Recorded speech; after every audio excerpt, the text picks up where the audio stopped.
student nurse from Islam University, Philippines, and I will take care of you from 7 a.m. to 1 p.m.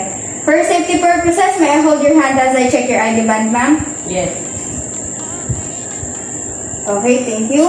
I'm here to perform a written demonstration of your stomach or your abdomen. And why we do this? We do this to ensure that everything is normal, and if there is abnormalities on your stomach or your abdomen, and we're going to look up them, okay, to prevent any further complication. Do you have any question before we proceed to the assessment, ma'am? No. Okay, but if you do have, you can ask me throughout our assessment. Now, before we do the assessment, we must do the proper hand hygiene. And I'm wearing my PPE to prevent the spread of microorganisms. May I ask if you would prepare an open or closed curtain for your privacy, ma'am? Close. Okay, close. Okay, I'll be asking you some question about your past history. Okay.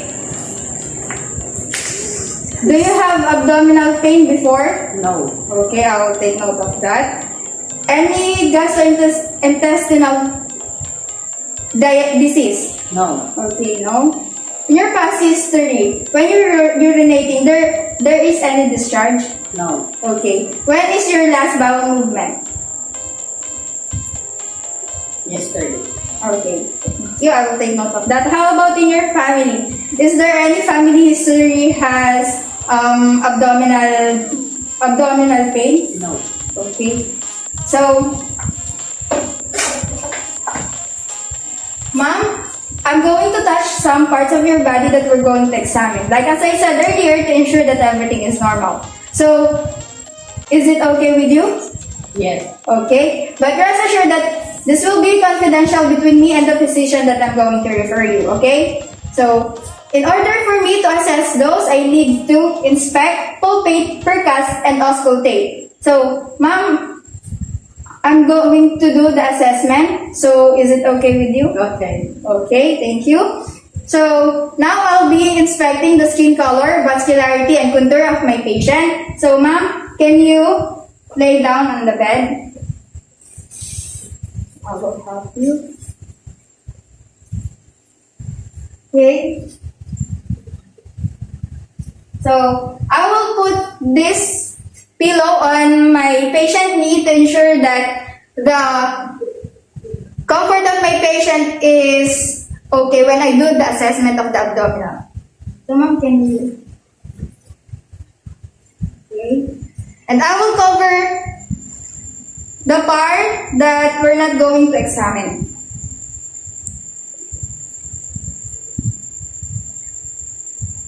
Okay.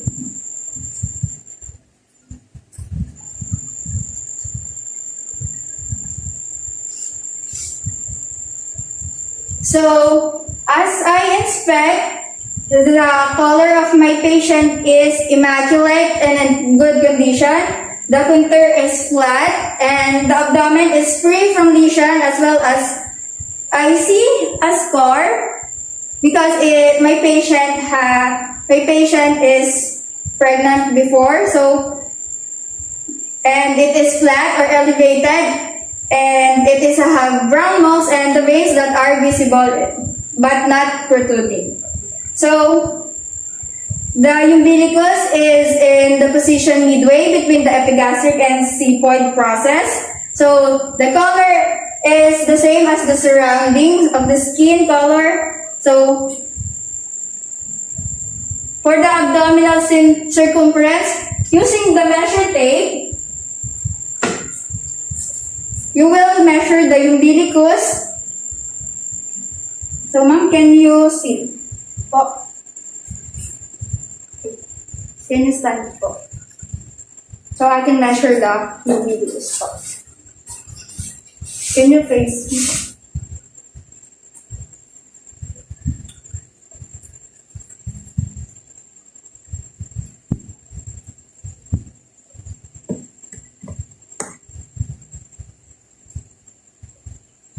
Okay, thank you.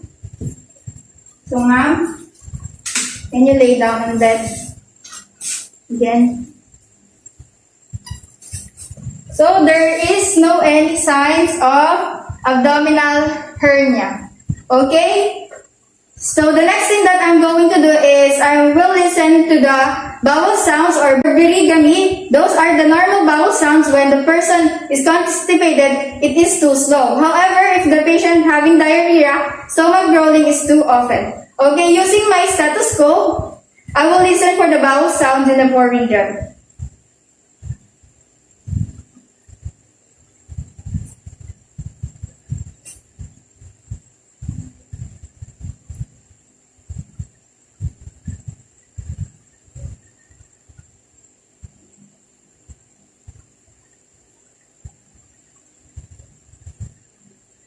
So I can listen to the minimal bowel sounds in the four quadrants.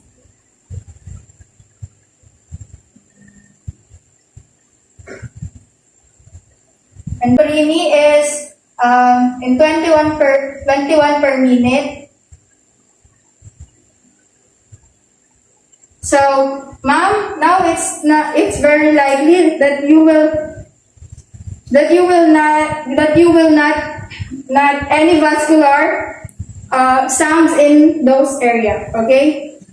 So the next thing that we're going to do is the percussion. In a proper sequence, you will start from the right lower quadrant clockwise. So percussion can be used to help define the nature of an abdominal mass. Tympany of an abdominal mass implies that it is gas-filled. Okay. So ma'am, tell me if you feel any pain as I percussed. Do you feel anything? Do you feel anything? No. Do you feel anything? How about? No. No. This one. No. No. Okay? When you're doing a palpation, always say na palpate in a light palpation in a rotary motion all over the whole abdomen. Okay? Hard abdomen, no muscles, and no area of tenderness. Okay, ma'am? I will percuss again, and this time it is more firmly in your abdomen.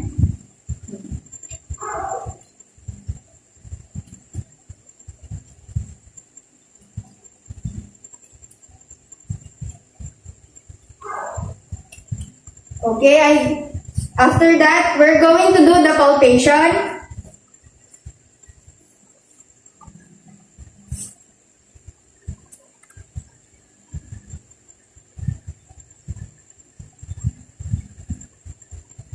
So, this time, ma'am, I'm going to do a deep palpation and tell me if it hurt as I do the deep palpation. Do you feel anything? Do you feel anything? No. Do you feel No. anything? No. Do you feel anything? How about this? No. This one? Okay. So, my patient abdomen is soft, non-tender, and no masses. In the right upper quadrant, where the liver and gallbladder is located, usually liver cannot be palpated unless it is big. And check for the Murphy sign. So, in the lower quadrant, where our spleen is located, body of the stomach, intestine not palpable as well. So, also check for the umbilicus. Take note for the palpation of abnormalities. In the lower left quadrant, check for any area of tenderness, also masses. In the right lower quadrant, palpate as well and take note for any pain and masses. Be careful not to palpate roughly, indication of the UTI. The appendix might rupture. Do other palpation techniques, okay? But if the patient complains in certain parts, having area of tenderness, try to examine or palpate the other parts of abdomen. Doing that, you really feel that the belly, not just muscle and there, and avoid of tightness. Okay, ma'am? Now we're done doing the assessment of my patient abdomen, and we're now removing our gloves.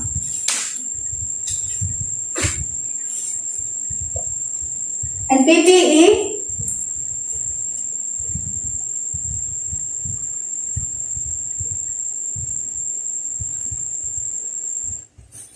And throw it away because it makes spread of microorganism after we use. So, ma'am, can you say na po? Okay, ma'am. Thank you for your time and cooperation. I will refer your case to our assigned staff physician and where others are concerned as soon as possible.